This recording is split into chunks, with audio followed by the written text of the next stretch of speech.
why was this mythology created? So that white people would get comfortable with their replacements.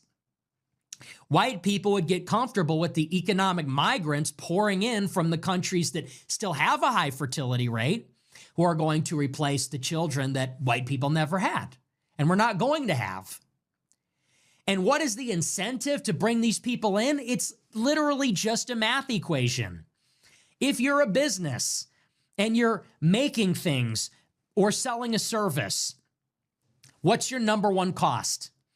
You got to pay rent on your factory, on your farm, or whatever. You got to pay for the land usage. You got to pay for your taxes. You got to pay for your capital, your machinery, your equipment.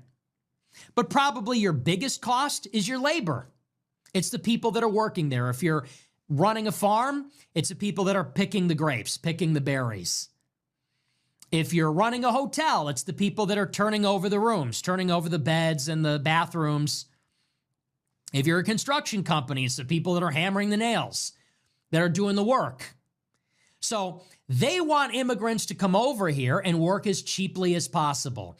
Immigrants that are going to come here, and because they are not actually citizens, or in some cases they are, but there's another way in which the workers are dependent on their employers, like in the case of H-1Bs, they want people that are going to come over and, in a word, accept a lower quality of life. Lower wages, becoming an underclass, dependent on government to subsidize their lifestyle with some small wages. And if you could get that cost down with a constantly increasing supply of labor and people that are working basically without regulation, you keep that cost as low as possible, and that means your profits can go up. If the cost goes down, the profits go up. The revenue is fixed.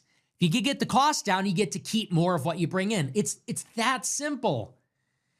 And so Wall Street, which buys and sells the companies, and the companies which are becoming conglomerates and highly centralized, well, it is in their economic interest to have this endless supply of labor. As a distinct class, the people that own the businesses, whether they're running the businesses themselves or they just own the stocks or they're the asset managers, they want to keep the supply of labor flowing so that profits go up, so that their assets appreciate in value and they get richer.